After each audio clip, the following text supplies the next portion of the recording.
Hey, fellow mathers! Before we get into this episode, we want to share with you how you can get access to free content, professional learning that will keep your students engaged and doing the math that matters. Get ready to go to this link, mathisfigureoutable.com/challenge. That's right. Registration is open for the free Math is Figureoutable Challenge that's starting May 15th and runs to the 17th at 7 p.m. Central. We're going to have 3 nights jam packed with learning and routines that you can take straight to your classroom. In these challenges, we have a great time. We do some math, talk about classroom experiences, give away super cool bonuses and prizes. You won't just walk away with routines that are naturally engaging and encourage your students to think mathematically. You'll also have a chance to win over 6K worth in prizes, including a few virtual PD sessions for your school. I'll be joined by my wonderful co host Kim and special guest Jenna Labe.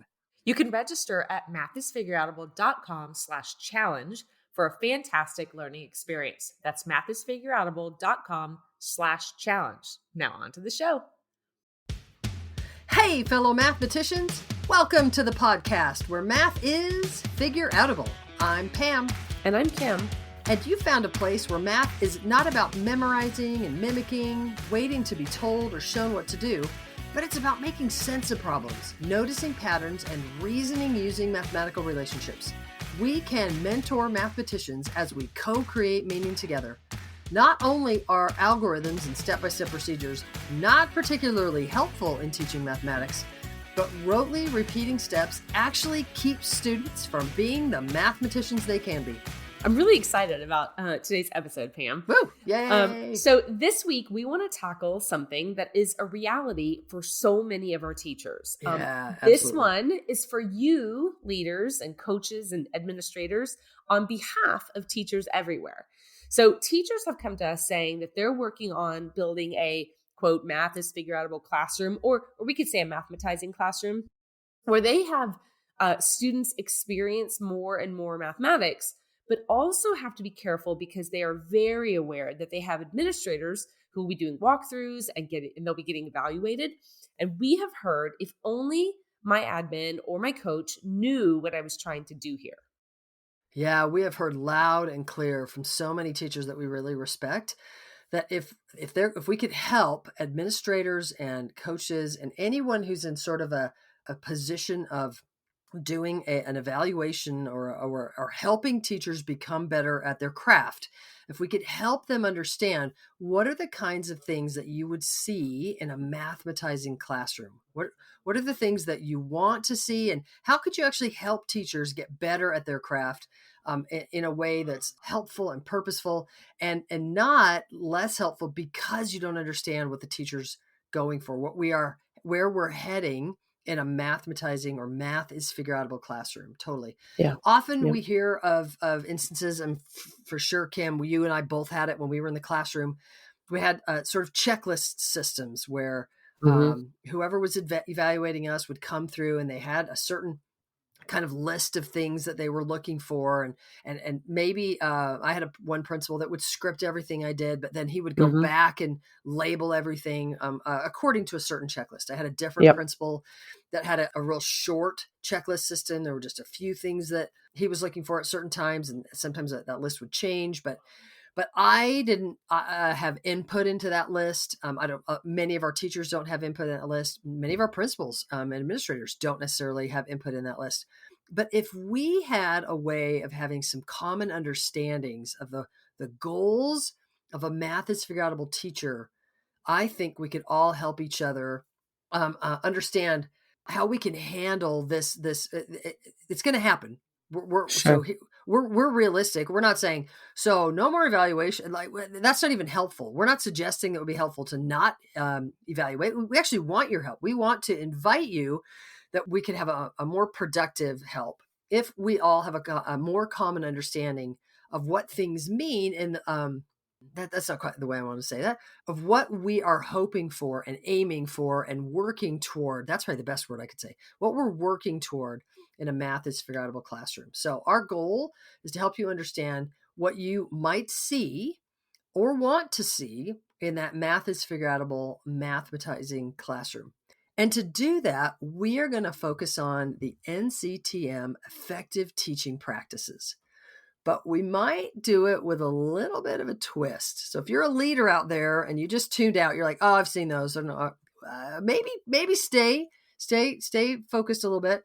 We're going to give you definitely our math is figure outable bent on those effective teaching practices. So let's do it. So there are 8 practices, and we're going to take just a minute to talk about each one of those and what we think that they mean. So the first Kim, one. I'm sorry. Can I just really, really fast? Yeah. Just for a little bit, tiny bit more background. The NCTM, no, that's not true. The Common Core State Standards came out with the mathematical practice standards, which describe standards for students in a mathematizing, math is forgettable classroom. At least I'm seeing that those are practices that we would want to see in a mathematizing, math is forgettable classroom for students. And then NCTM, NCSM, and leadership got together and said, if those are the kinds of student practices we want to see, what are the effective teaching practices to make those happen? Yeah. And I think that was a brilliant move. Well done. And those are the teaching practices that we're going to focus on today. Yeah. So the first one is establish mathematics goals to focus on learning, which sounds fabulous, right? So fantastic. But what I think a lot of people take that to mean is, let me go through my standards and let me copy down the 3.2a standard onto the board on a chart, on a flip chart, on my dry erase board, and maybe read it aloud, maybe just post it each day. Maybe make students write it in their notebook for the day. Yeah, this is the student will. So at the end of today, I will, and then they kind of maybe even have written that standard in their own I will language, I can language. Yeah. And we're suggesting that establishing mathematics goals to focus on learning is a very necessary and important thing for teachers to do to focus their lesson, but that does not translate into proclaiming that standard in front of students at the beginning of the lesson. We do not find those to be equivalent statements. So do we want to help teachers establish goals? Absolutely. Do we want to force them to write that objective on the board at the beginning of the class? We are saying no. We're saying that actually can be counterproductive for classrooms. Yeah. So what it does mean is that kids walk away knowing what they got out of the time that you spent together. Yeah. So let's put the emphasis on we need the teacher to know ahead of time what the mathematics goal is. We need the student to walk out of the classroom being really clear on the objective of the day and what they were able to accomplish, what the goal was, and what they're maybe still working towards. So the goal could be a work in progress, but we do need students to have clarity around the fact that they were working. I don't want to say working hard. That sounds like it was all about effort. It's not that they were developing something specific during that class that day. So we want to maybe help leaders and teachers flip the timing, that it's not about students going, we want students to be really clear. They're going to learn in class today, but we don't want to, I don't want to say spoil the surprise. Kim, help me put better words around it.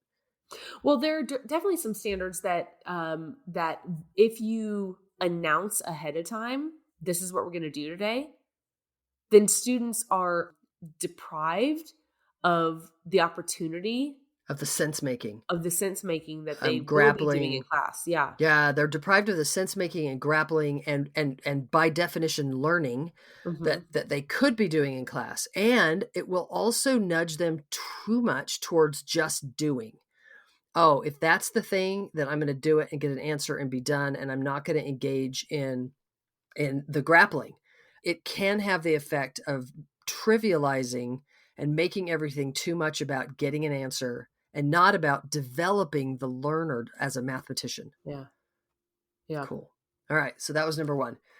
Number 2, the next effective teaching practice is oh, by the way, maybe I should just say, we're not going to fully flesh all these out. Our goal of this podcast is to give you some ideas for each of these essential teaching practices to help you help your teachers become the mathematician that the math teacher they want to be. So we're just going to mention the ones that are sparking the most for us right now. We're not pretending that we're giving all of these a full treatment. So can I just jump in real quick? So what that Yeah. means for leaders and administrators and coaches is that you might have teachers who've actually thought about the fact that they want kids to be thinking about goals for the day, but they recognize that writing it on the board tells them what they're going to do rather than giving them the opportunity to think and process. So rather than, ding, you didn't write 3.2a, On maybe a the board for conversation, right, will help give you a vision for why they didn't. so in other words, we're encouraging leaders, have the conversation with teachers. Tell me about your goal for the day. Yeah. Help me understand that you had established a mathematics goal for this lesson. Cool. And then how are students going to walk out of here being clear on that goal? Mm-hmm. Yeah, nice. All right. Number 2, implement tasks that promote reasoning and problem solving. Mm. That's a We good kind of one. like that. We like that Yeah. one a lot. Yeah. Yeah. But we also recognize it's not trivial. It's not trivial Yeah. for teachers to find those tasks. It's also not trivial for administrators, evaluators to evaluate the task itself. So that also might benefit from a conversation about why particular tasks were chosen, especially to in what way were they going to lead towards that established goal that we just Yeah. talked about. Yeah. We would suggest that a thing that you'd be looking for is that it's not about direct teaching. Now, I've been reading some tweets lately that I'm so clear that language is so tricky because there's some bright, articulate people who are pushing back on the pushback on direct teaching because they've said, well, it depends on what you mean by direct teaching. So it does. It absolutely does. We are suggesting that it's not about giving students a step-by-step procedure Yeah. that you clearly outline. This is what you do here, here, here. Now go practice it 29 times. Yeah. That does not fulfill the effective teaching practice of implementing tasks that promote reasoning and problem solving. We would look for kids grappling. We would look for kids working together. We would look for kids mimicking and say that's not a good. If we see mimicking, then we don't Uh-huh. think the task hit the target. Uh-huh. Is there anything you'd add to that? Yeah, I would say that if kids are really problem solving, that's messy work. And so there's probably going to be some conversations. This might come up again later, but some conversations and some, you said grappling, but it might not be so cleanly tied up with a bow at the end of your 5-minute bell ring ding Mm-hmm. time. So like some of it will spill over, some of it will provide conversation, and that's perfectly fine. It's That's expected desirable. and desirable. And so when we said that we want students to walk out at the end of the class being clear on what they learned, that might not be them saying, I learned this procedure. Well, in Yeah. fact, we don't want it to be, I learned this procedure or I mimicked such and such. But it also might not, they might be able to say, I worked on this problem and I worked hard on it. And Yeah. here's some things that I'm grappling with about that problem. Yeah. That could be not only acceptable, but a desirable outcome. Yeah. At some point, yes, there'll be closure on that problem, but it might not be in that part of the lesson that you observed that day. Right. But it'd be good to have the conversation with the teacher. I Yeah. noticed that students left here still grappling with some things. Tell me about that. And Mhm. and then that becomes a conversation that I think could be really productive for everyone. Yeah, Yeah. nice. Okay. Number 3 is to use and connect mathematical representations. Love models, and modeling is Mhm. such a huge thing for us, making thinking visible. We say Mhm. that a lot, and maybe we'll just leave it at that. We would, in a mathematizing math is forgettable classroom, there should be modeling of thinking, making Yeah. thinking visible. Yep. Yeah. I appreciate especially the connection, the word connect mathematical Mm, representations, hmm. because it's not just about what's the one way you solved it and the one way you represented it, but the connection between student thinking and seeing their thinking in other people's work. That's so valuable. I think maybe doesn't get enough credit. Yeah, and similarly but slightly different is it's not just about multiple representations. Yeah. It's about the connections between multiple representations. Yeah. Nice. Cool. All right, the next one, number 4, facilitate meaningful mathematical discourse, which Ah, you my kind of brought up favorite. just a minute ago, Yeah. Kim. Yeah, Yeah. Um, definitely. Discourse is so valuable as a mathematician. And, we spend so much time, I think, hearing about what classrooms like should look like. And you and I are both not really into compliance necessarily. Hmm. We like community, and kids want to be a part of the community. Um, when we set those up meaningful. And this meaningful mathematical discourse does not mean, there's arguments or there's, a riot happening, but kids justifying their thinking and arguing their points, um and like ruminating on what's going on in their heads, and then grappling with it out loud to others, is learning is happening in all that. Absolutely. And if you'd like more on that, we have an episode on Do Say Represent where we really talk about acquisition of language and how Mhm, language can help learning occur, mhm. and how it's the grappling with being able to put things into words that can is a and then representing that thinking and that process of do what we call it, do say represent. So maybe check out that episode if you'd like more on why mathematical discourse is so important. Yeah. Cool. All right, the next one is posing purposeful questions. Yeah, that has been something that I've been thinking about for a very long time. I was always very interested in better questioning, even before I knew about real math.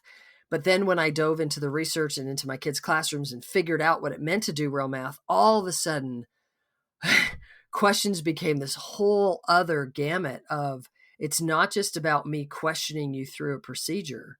It's not just me questioning to see if you got the thing that I was having you mimic. In fact, it's not those things at all.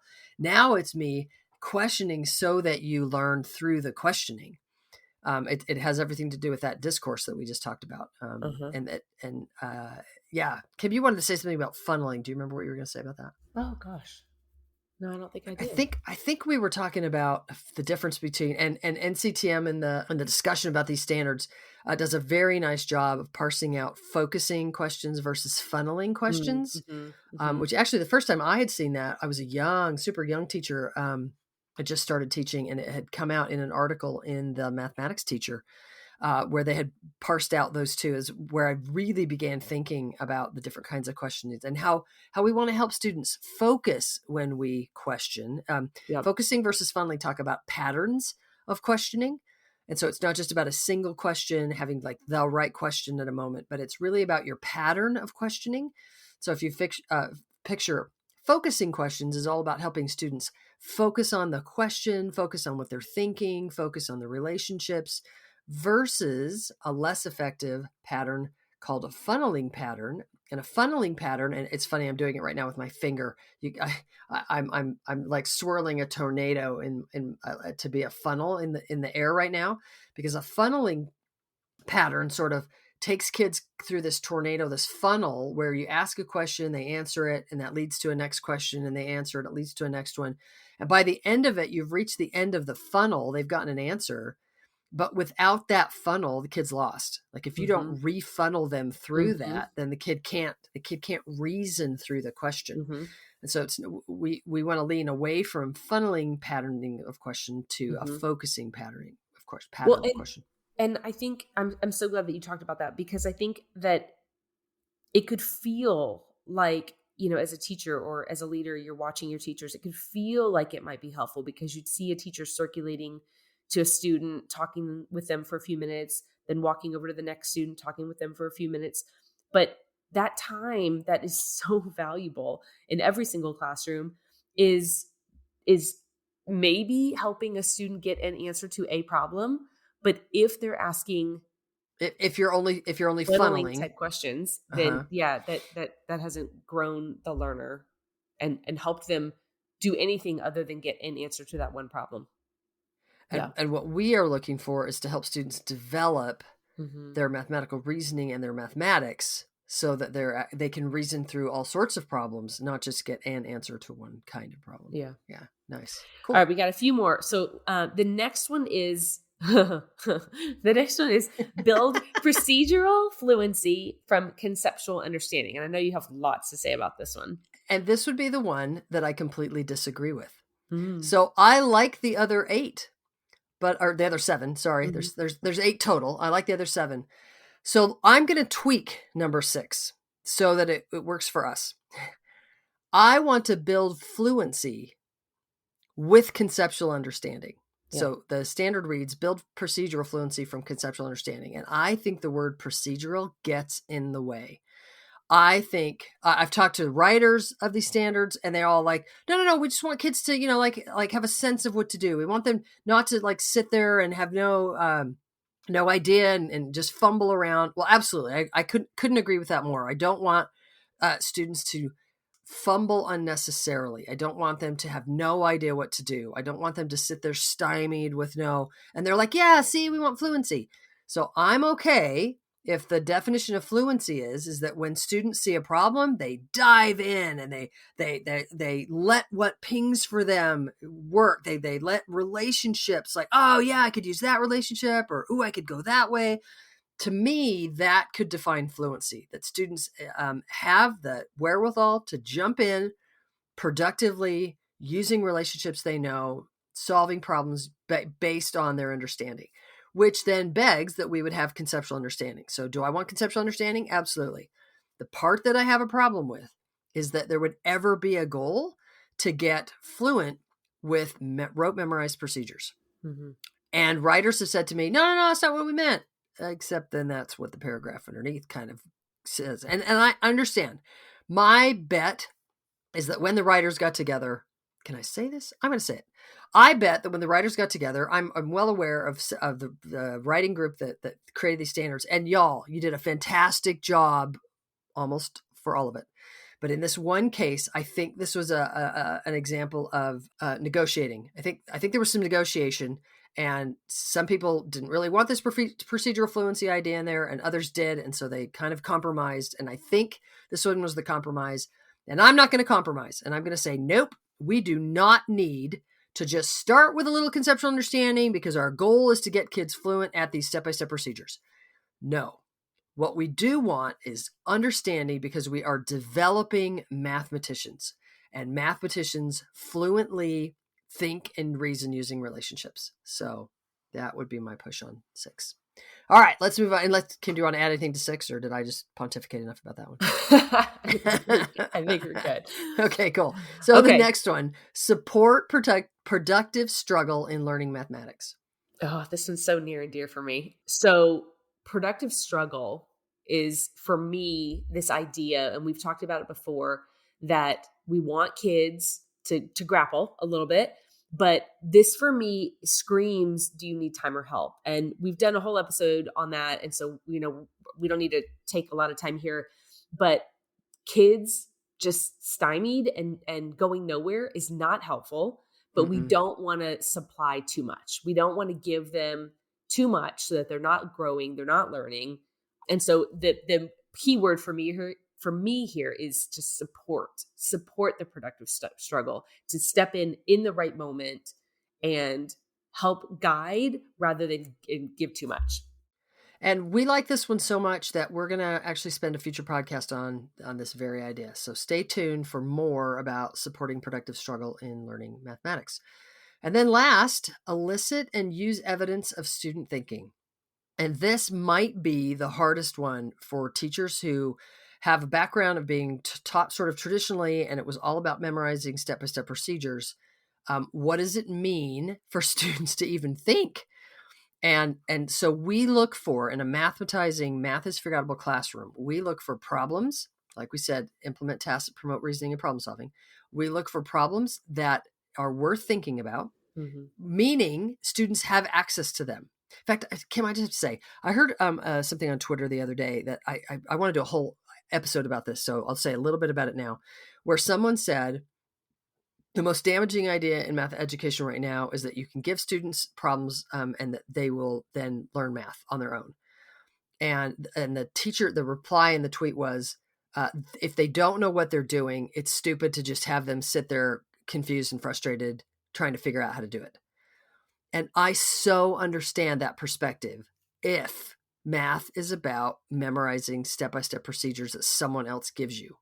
Mm. But if math is figure outable, then we can give students problems that by thinking about them, help them develop more mathematics, and that they can, that we can be, it's not about handing them random problems that kids have no idea how to do at all. Yeah. It's about being very judicious about handing them problems that are just on the edge of their zone of proximal development, that by grappling with those problems, the students develop as mathematicians and they develop mathematics. Yeah. And the teacher is an active participant in that. Yeah, go ahead. I'm so glad you clarified that, because I think that it could be heard as, I'm a new teacher. I've got, I don't know, 4th grade students, and my job is to just give them stuff and say, go. But I love that you said it's just outside their zone of proximal development. They have some On the things edge, there. just on the edge. Just on the edge that you Yeah. support and nudge and encourage and provide the support that they need. And then you up the ante. You do the next bit.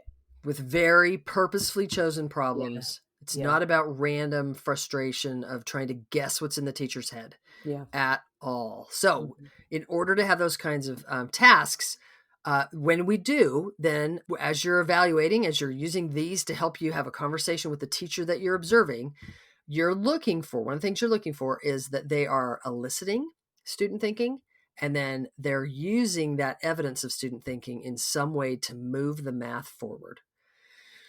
All right. So the 8 essential teaching practices are wonderful, with a little tweak on number 6. And we would highly recommend that could be a place for you to consider as you look for a mathematizing, math is figure outable classroom. Yeah. So leaders and administration, I would love to invite you. We have a challenge. The You Can Change Math Class Challenge is next week. The registration is currently open. You can register now at mathisfigureoutable.com/change. Grab your teachers, if you're listening, grab your leaders and coaches. You can do it together and have some great conversation about what a Math is Figure Outable classroom can look like.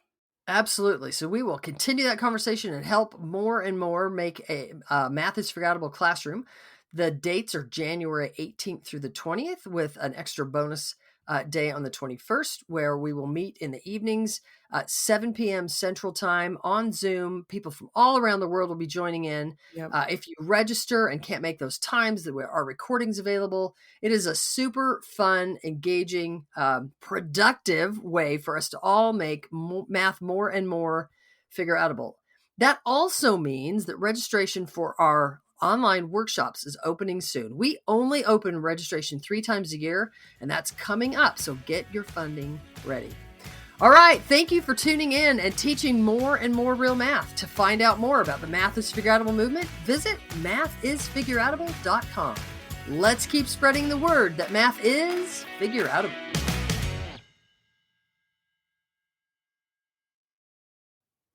Thank you for listening and making math more figure outable. To learn even more, make sure you register for our free challenge at mathisfigureoutable.com/challenge. You are not going to want to miss the evenings of May 15th through 17th, starting at 7 p.m. Central. Math teaching, go register now. That's mathisfigureoutable.com/challenge. Join us to make math more and more figure outable. And if you can't join live, register and we'll send you access to the recordings. We'll see you there.